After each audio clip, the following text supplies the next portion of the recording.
అంశానికి సంబంధించి పూర్తి డీటెయిల్స్ మా ఎగ్జిక్యూటివ్ ఎడిటర్ అశోక్ అందిస్తారు. అశోక్, అంటే పోలీసులు చెప్పినటువంటి మాటలు చూస్తుంటే, ఆయన వ్యాఖ్యలు చూస్తూ ఉంటే కనుక ఇది ఒక అనుమానాస్పదంగా అయితే లేదు అనే క్లారిటీ ఇచ్చే ప్రయత్నం చేశారు. దెన్ ఏమనుకోవచ్చు మనం పాస్టర్ ప్రవీణ్ మూర్తిపై? బేసిక్గా కొద్దిసేపటి క్రితం కొంత పోలీసులు అయితే ప్రెస్ మీట్లో రివీల్ చేసే ప్రయత్నం చేశారు. అయితే యాక్సిడెంట్ అయ్యిందా లేకపోతే అనుమానం అంటే హత్య ఏమైనా జరిగిందా అన్న దాని మీద మాత్రం పూర్తి క్లారిటీ ఇవ్వలేదు. ఇప్పటివరకు ఇచ్చిన అప్డేట్స్ ప్రకారం అయితే ఎక్కడ అనుమానం అయితే లేదు, ఇది హత్య అయ్యి ఉండే అవకాశాలు లేవు అన్నట్టుగానే ప్రెస్ మీట్ నడిచింది. దాదాపుగా ఇది యాక్సిడెంట్ అయ్యి ఉండొచ్చు అన్న విధంగానే ప్రెస్ మీట్ అంతా కూడా నడిచింది. ఐజీ అశోక్ కుమార్ కావచ్చు, ఎస్పీ నరసింహ కావచ్చు, ఇద్దరు చెప్పిన పాయింట్స్ అన్నీ కూడా యాక్సిడెంట్ అన్న పదం కానీ హత్య అన్న పదం కానీ ఎక్కడా కూడా వాడలేదు. అంటే ఫైనల్గా చెప్తున్నది ఏంటంటే అనుమానాలు అయితే లేవు, కానీ ఇంకా దర్యాప్తు కొనసాగుతుంది, ఇంకొన్ని రిపోర్ట్స్ రావాల్సి ఉంటుంది. ఎందుకంటే ఎఫ్ఎస్ఎల్కి కొన్ని రిపోర్ట్స్ పంపించాము, టాక్సికాలజీ రిపోర్ట్ ఇంకా రావాల్సి ఉంది. ఇవన్నీ వచ్చిన తర్వాత ఇంకా కూడా దర్యాప్తు కొనసాగుతుంది. లేదా ఈలోపు మీకేమైనా అనుమానాలు ఉంటే, ఇది హత్య అని మీకు అనిపిస్తే, ఇందులో ఎవరి పాత్ర అయినా ఉండొచ్చు అని మీకు అనిపిస్తే, అది కుటుంబ సభ్యుల నుంచి కానీ, సన్నిహితుల నుంచి కానీ, స్నేహితుల నుంచి కానీ మాకు సమాచారం ఇస్తే దాని ఆధారంగా దర్యాప్తు చేస్తాం, ఇంకా అవసరమైతే కేసును ముందుకు తీసుకెళ్తాం అన్న మాట అయితే చెప్పారు. అయితే ఇప్పటివరకు కుటుంబ సభ్యుల నుంచి, అంటే ప్రవీణ్ పగడాల సతీమణి కావచ్చు, కుటుంబ సభ్యుల నుంచి ఫలానా వారి మీద మాకు అనుమానం ఉందని కానీ, ఫలానా వాళ్ళు చేసి ఉండొచ్చని కానీ ఎక్కడా కూడా చెప్పలేదు. ఎందుకంటే రాజమండ్రి నుంచి స్పెషల్ టీం హైదరాబాద్ వచ్చింది, ప్రవీణ్ పగడాల సతీమణితో మాట్లాడారు, కుటుంబ సభ్యులందరితో కూడా మాట్లాడిన సందర్భాల్లో కూడా ఎక్కడ ఫలానా వాళ్ళ మీద అనుమానం ఉందన్న విషయాన్ని ఇప్పటివరకు చెప్పలేదు అనేది పోలీసులు చెప్తున్న మాట.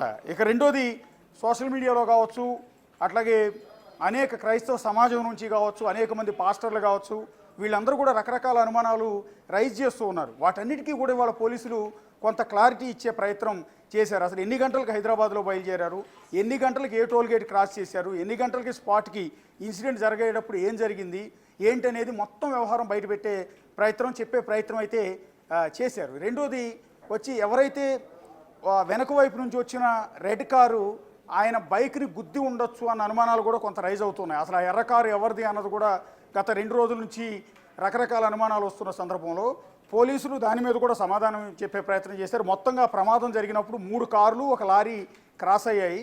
అందులో ఒకరు ఫారెస్ట్ ఆఫీసర్ ఉన్నారు, ఒక వ్యక్తి తన ఫ్యామిలీని తీసుకుని టెంపుల్కి వెళ్తూ ఉన్నారు, ఇంకొక వ్యక్తి వేరే చోటకి వెళ్తూ ఉన్నారు. వాళ్ళందరినీ కూడా విచారించాము, ఆ డ్రైవర్ని ప్రశ్నించాము. అందరూ చెప్పిన సమాధానం అంటే ఈ ప్రమాదం జరగటాన్ని ఎవరూ కూడా గమనించలేదు. కాకపోతే వన్ ఆఫ్ ది కారులో, వెనక నుంచి వచ్చిన ఒక కారులో ఉన్న వ్యక్తి ఫారెస్ట్ ఆఫీసర్గా ఉన్నారు. ఆయన గమనించింది ఏంటంటే, ప్రవీణ్ పగడాల యాక్సిడెంట్కి 1 మినిట్ ముందు ఆయన బ్యాగ్, ఏదైతే బైక్ తగిలిచ్చి ఉన్న బ్యాగ్ ఉందో, ఆ బ్యాగ్ ఒక పక్కకి ఒరిగిపోతుంది, అది మాత్రం నేను గమనించాను, ఆ బైక్ వెళ్ళటం చూశాను అని ఒక ఫారెస్ట్ ఆఫీసర్ మాత్రం పోలీస్ విచారణలో చెప్పారు. తర్వాత ఈ రెడ్ కార్ ఎవరిదనేది కూడా ఐడెంటిఫై చేశారు. సో ఆ రెడ్ కారులో ఉన్న వ్యక్తులు దగ్గరలో ఉన్న ఒక టెంపుల్కి వెళ్తూ ఉన్నారు.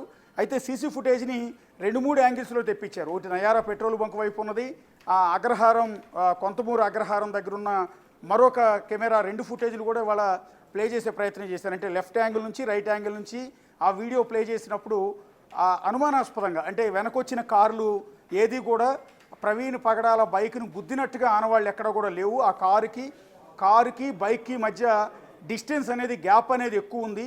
సో కాబట్టి ఆ కార్లు గుద్దే అనటంలో ఎక్కడా కూడా మాకు ఆ లింక్ దొరకటం లేదు. దానికి సంబంధించిన ఆ ఫుటేజ్లో కూడా గుద్దిన ఆనవాళ్ళు ఎక్కడో కూడా కనిపించట్లేదు.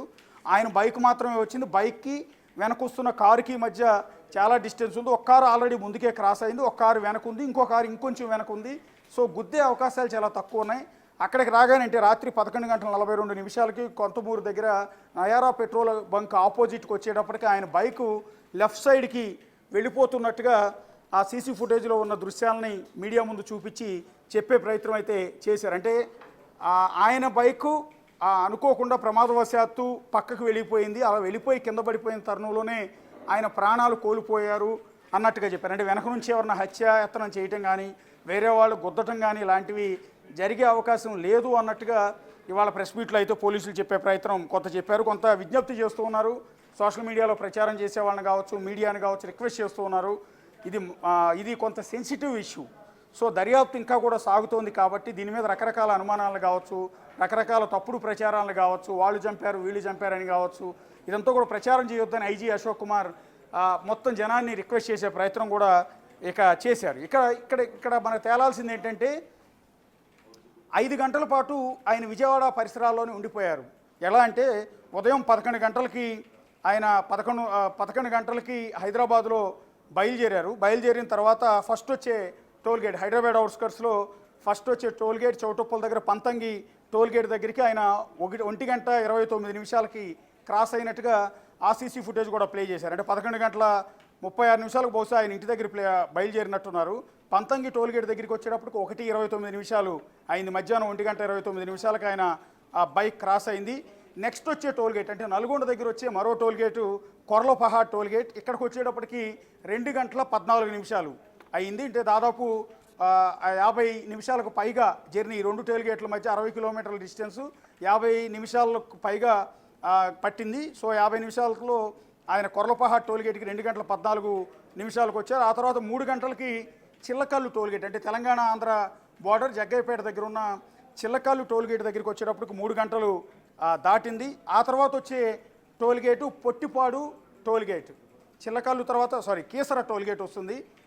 ఏదైతే చిల్లకల్లు దాటిన తర్వాత కీసర టోల్గేట్ దగ్గరికి వచ్చేటప్పటికి 4 గంటల 7 నిమిషాలు అయింది.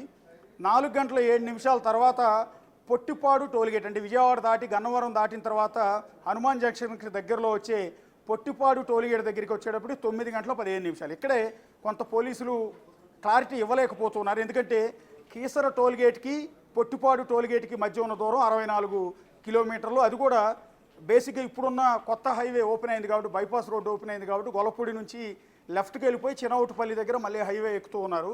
కొంచెం ముందుకు వెళ్ళిన తర్వాత పొట్టిపాడు టోల్గేట్ వస్తుంది. ఇంతకుముందు మాదిరిగా జనాలు ఎవరైనా సరే ఇబ్రహీంపట్నం దాటిన తర్వాత గొల్లపూడి తర్వాత దుర్గగుడి నుంచి బెంజ్ సర్కిల్ నుంచి లెఫ్ట్కి ఇలా వెళ్లాల్సి వచ్చేది. ట్రాఫిక్లో ఇబ్బంది పడాల్సి వచ్చేది.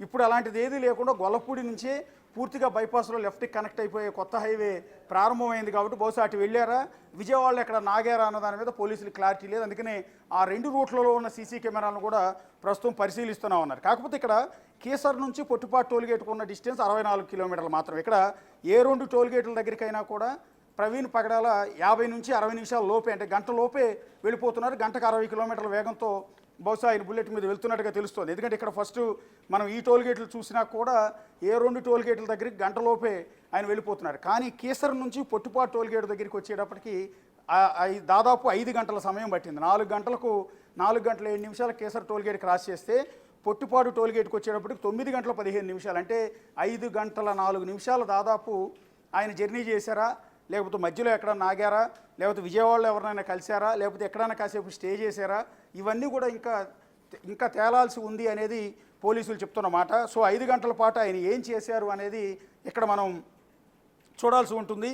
సో ఆ తర్వాత అంటే పొట్టిపాడు టోల్గేట్ దాటిన తర్వాత వచ్చేది కలపర్రు టోల్గేట్. ఇది హనుమాన్ జంక్షన్ దాటిన తర్వాత అంటే ఏలూరుకి దగ్గరలో వచ్చే మరో టోల్గేట్ కలపర్రు టోల్గేట్. అక్కడికి వచ్చేటప్పటికి 9 గంటల 33 నిమిషాలు అయింది. పొట్టిపాటు టోల్గేట్ 9 గంటల 15 నిమిషాలు అయితే కలపర్రు టోల్గేట్ కూడా చాలా ఫాస్ట్గా రీచ్ అయ్యారు ఆయన. సో ఆ డిస్టెన్స్ కూడా కొంత తక్కువే ఉంటుంది. 9 గంటల 15 నిమిషాలకి ఇక్కడ క్రాస్ అయ్యి 9 గంటల 33 నిమిషాలకల్లా ఆయన కలపర్రు టోల్గేట్కి వచ్చారు. ఇక ఆ తర్వాత నల్లజర్ల టోల్గేట్ నెక్స్ట్ వచ్చేది కొత్త హైవే కొత్త బైపాస్. ఇది కూడా కొత్త రోడ్డు కన్స్ట్రక్షన్ చేశారు. ఇంతకుముందు మాదిరిగా రావులపాలెం మీద నుంచి రాజమండ్రి రావాల్సిన అవసరం లేకుండా అక్కడ గుండుగోళం దగ్గర నుంచి లెఫ్ట్కి వెళ్ళిపోయి నల్లజర్ల మీదుగా కొవ్వూరు మీద నుంచి రాజమండ్రి గోదావరి బ్రిడ్జ్ 4వ వంతెన మీద నుంచి దివాన్ చెరువు వైపుకి వచ్చేందుకు కొత్త హైవే ఏదైతే బిల్డ్ చేశారో కొత్త హైవే మీద నుంచి ఆయన వెళ్ళారు. అక్కడ వచ్చే టోల్గేటు నల్లజర్ల టోల్గేట్. అక్కడికి వచ్చేటప్పటికి 11 గంటల 4 నిమిషాలు అయింది. కలపర్రు టోల్గేట్ 9 గంటల 33 నిమిషాలకు క్రాస్ అయితే నల్లజర్ల టోల్గేట్కి వచ్చేటప్పటికి 11 గంటల 4 నిమిషాలు అయింది. అండ్ నెక్స్ట్ కొవ్వూరు టోల్గేట్ దగ్గరికి వచ్చేటప్పటికి ఇదే లాస్ట్ టోల్గేట్. అది 11 గంటల 31 నిమిషాలు అయింది. కొవ్వూరు దగ్గరికి అంటే నల్లజర్ల దాటి కొవ్వూరు టోల్గేట్ రావడానికి అంత కలిపి 30 నిమిషాల సమయం కూడా తీసుకోలేదు. నల్లజర్లలో 11 గంటల 4 నిమిషాలకు క్రాస్ అవుతున్నట్టుగా సీసీ ఫుటేజ్ రికార్డ్ అయింది. కొవ్వూరు వచ్చేటప్పటికి 11 గంటల 31 నిమిషాలు అయిందంటే 28 నిమిషాల్లోనే ఆయన కొవ్వూరు టోల్గేట్ కూడా క్రాస్ చేసినట్టుగా తెలుస్తుంది. ఇక అగ్రహారం కొంతమూరు ఇప్పుడు ఏదైతే ప్రమాదం జరిగిందో ఆ ప్రమాద స్థానానికి కొంచెం ముందున్న ఒక సీసీ కెమెరాను కూడా పరిశీలించారు. ఆ సీసీ కెమెరా దగ్గరికి వచ్చేటప్పటికి ఆయన 11 గంటల 31 నిమిషాల 11 గంటల 38 నిమిషాలైంది. ఏదైతే ఇప్పుడు ప్రమాదం జరిగిందో నయారా పెట్రోల్ బంక్ ఆపోజిట్ ఆయన బైక్ పక్కకి ఎప్పుడైతే వెళ్ళిపోయి ప్రమాదానికి గురైందో అది 11 గంటల 42 నిమిషాలకి 11 గంటల 42 నిమిషాలకి ఈ ప్రమాదం అనేది జరిగింది. 11 గంటల 42 నిమిషాలకు నయారా పెట్రోల్ బంక్లో ఉన్న సీసీ కెమెరాలో అదంతా కూడా రికార్డ్ అయింది. దాని మొత్తాన్ని కూడా బయటికి తీసి ఇవాళ మీడియా ముందు చూపించే ప్రయత్నం చేశారు. మధ్యలో 5 గంటల పాటు ఆయన ఎక్కడున్నారు, ఎవరిని కలిశారు, ఇవన్నీ కూడా తేలాల్సి ఉంటుంది. ఇక పోలీసులు రైజ్ చేసిన ఇంకో కీ పాయింట్ ఏంటంటే టాక్సికాలజీ రిపోర్ట్ ఇంకా రావాల్సి ఉంది. అంటే ఆయన కడుపులో విషాహారం ఏమైనా ఉందా, లేకపోతే లిక్కర్ ఏమైనా ఆనవాళ్ళు ఉన్నాయా, ఇవన్నీ కూడా తేలాలి అంటే టాక్సికాలజీ రిపోర్ట్ రావాల్సి ఉంటుంది. సో ఈ నేపథ్యంలో టాక్సికాలజీ రిపోర్ట్ కోసం వెయిట్ చేస్తున్నామన్నారు. ఇక ఎఫ్ఎస్ఎల్కి కూడా రిపోర్ట్ పంపామన్నారు. ఇక అన్నిటికన్నా ఇంకోటి ఏంటంటే ఆయన ఛాతీ మీద ఒక బూట్ కాలి గుర్తులు, షూ గుర్తులు ఉన్నట్టుగా నిన్న మొన్న కొంత ప్రచారం జరిగింది, అనుమానాలు ఉన్నాయి. అక్కడ దొరికిన బాడీ పైన ఆ రకమైన మరకలు కూడా కనిపించాయి. ఇవాళ పోలీసులు చెప్పింది ఏంటంటే ఆయన శరీరం మీద, ఆయన ఒంటి మీద ఎవ్వరి బూటు గుర్తులు కూడా లేవు, అది మాకెక్కడా కూడా క్లారిటీగా తేలలేదనేది స్పష్టంగా చెప్పే ప్రయత్నం చేశారు. ఇక రెండోది ఏంటంటే ఆయన కాలు మీద కాలిన గాయం ఉందని చెప్తున్నారు. కాలిన గాయం, ఆ గాయం ఎలా అయింది అనేది ఒకటి, ఒకవేళ బుల్లెట్కి సంబంధించిన సైలెన్సర్ వేడి ఉండటం వల్ల కాలిందా, లేకపోతే వేరే కారణాల చేత ఆయనకి ఆ గాయం అయిందా అనే దాని మీద కూడా ఇంకా రిపోర్ట్ రావాల్సి ఉంటుందనేది చెప్పారు. ఇక కార్లు ఎవరు క్రాస్ చేశారు, మొత్తం 3 కార్లు క్రాస్ అయ్యాయి. 3 కార్లు రెడ్ కారు గురించి ఎక్కువగా అనుమానం ఉంది. కానీ ఇప్పుడు పోలీసులు చెప్తున్న దాని ప్రకారం అది కూడా పెద్ద అనుమానాస్పదం ఏం కాదు. దానికి బైక్కి మధ్య డిస్టెన్స్ అనేది చాలా ఎక్కువగా ఉంది కాబట్టి అది వాళ్ళు గుద్దలేదు. పైగా వాళ్ళని పోలీసులు అదుపులోకి తీసుకున్నారు, ప్రశ్నించారు, వాళ్ళదేం తప్పు లేదు అని తేలిన తర్వాత వాళ్ళని పంపించేయడం. అంటే ఎక్కడ కారు గుద్దిన ఆనవాళ్ళు కానీ ఏమీ లేవు అనేది పోలీసులు ఇక్కడ స్పష్టంగా చెప్పిన మాట. సో టోటల్గా ఇవాళ ప్రెస్ మీట్లో యాక్సిడెంట్ అయ్యిందా లేదా అన్న దాని మీద పూర్తిగా క్లారిటీ ఇవ్వాలి. కానీ చెప్పిన ఎంటైర్ సమాచారం మొత్తం కూడా అంటే వేరే ఎవరి మీద అనుమానం లేదు, ఎవరు హత్యాయత్నం చేయలేదు, ఏ కారుతోనూ గుద్దలేదు, ఏమీ లేదు అని తెలిసినప్పుడు మాత్రం టోటల్గా చెప్పిన అంశం ఏంటంటే యాక్సిడెంటే అన్నట్టుగా ఆ అర్థం వచ్చేటట్టు పోలీసులు అయితే ఇక్కడ చెప్పడం జరిగింది. రెండోది ఏంటంటే ఆయన బండికి సంబంధించిన హెడ్ లైట్ వెలగటం లేదు, ఇండికేటర్తోనే వెళ్తున్నారు అని. ఎస్, ఇక్కడ కూడా చెప్తున్నారు ఏంటంటే పొట్టిపాడు టోల్గేట్ దగ్గరికి వచ్చేటప్పటికి, కేసర్ టోల్గేట్ దాటిన తర్వాత పొట్టిపాడు టోల్గేట్ దగ్గరికి వచ్చేటప్పటికి ఆయన బైక్ అప్పటికి కూడా హెడ్ లైట్ వెలగటం లేదు, ఇండికేటర్తోనే పొట్టిపాడు టోల్గేట్ కూడా క్రాస్ చేశారు. బేసిక్గా మనం మొన్నటిదాకా రిలీజ్ అయిన సీసీ ఫుటేజ్లో మనకు అనిపించింది ఏంటంటే కొవ్వూరు టోల్ ప్లాజా దగ్గరికి వచ్చేటప్పటికి రైట్ ఇండికేటర్ మాత్రం వెలుగుతోంది, హెడ్ లైట్ వెలగటం లేదు. సో బిఫోర్ ఆయన మీద ఏమైనా అటాక్ జరిగిందా అనే అనుమానాలు ఉన్నాయి. కానీ ఆయన పొట్టిపాడు టోల్గేట్ దగ్గరికి వచ్చేటప్పటికి చీకటి పడింది. సో పొట్టిపాడు టోల్గేట్ దగ్గరికి రాత్రి 9 గంటల 15 నిమిషాలు అది క్రాస్ చేసేటప్పుడు కూడా ఆయన హెడ్ లైట్ అనేది అప్పటికే వెలగట్లేదు, కేవలం ఇండికేటర్తోనే ఆయన అంత జర్నీ కూడా చేస్తూ వచ్చారు. అయితే హెడ్ లైట్ ఎందుకు పనిచేయట్లేదు, ఎక్కడ డ్యామేజ్ అయింది అనేది ఇంకా తేలాల్సి ఉంటుంది అని చెప్తున్నారు. ఇంకెవరికైనా డౌట్లు ఉంటే మాత్రం, ఇంకా ఎవరికైనా డౌట్లు ఇప్పుడు కూడా పోస్ట్మార్టం రిపోర్ట్లో కూడా ఎక్కడెక్కడ గాయాలయ్యాయి అనేది కూడా కొంత ప్రాథమిక రిపోర్ట్ మాత్రమే ఇచ్చారు. పూర్తి స్థాయి పోస్ట్మార్టం రిపోర్ట్ అనేది ఇంకా రావాల్సి ఉంటుంది, టాక్సికాలజీ రిపోర్ట్ అనేది రావాల్సి ఉంటుంది. ప్రిలిమినరీగా అంటే ఇప్పటివరకు ప్రాథమికంగా ఇచ్చిన ఈ పోస్ట్మార్టం రిపోర్ట్లో కొన్ని అంశాలు మాత్రమే పోలీసులు చెప్పారు. ఎక్కడెక్కడ గాయాలు ఉన్నాయి, ఒకటి కాలు మీద తొడ ప్రాంతంలో ఆయన కాలిని గాయం ఉంది అనేది, ఆ గాయం ఎలా అయింది అనేది చూడాల్సి ఉంటుంది. ఇక రెండోది ఆయన ముఖం మీద కొన్ని గాయాలు ఉన్నట్టుగా ప్రిలిమినరీ పోస్ట్మార్టం రిపోర్ట్లోను, అట్లాగే చేతుల మీద కాళ్ళ మీద ఏదైతే ఒక యాక్సిడెంట్ జరిగినప్పుడు పడిపోయినప్పుడు నేల మీద రుద్దుకుంటూ వెళ్ళినప్పుడు ఏదైతే స్కిన్ లేచిపోయి అదంతా గాయాలు అవుతాయి, అలాంటి గాయాలు చేతుల మీద కొన్ని ఉన్నట్టుగా, ముఖం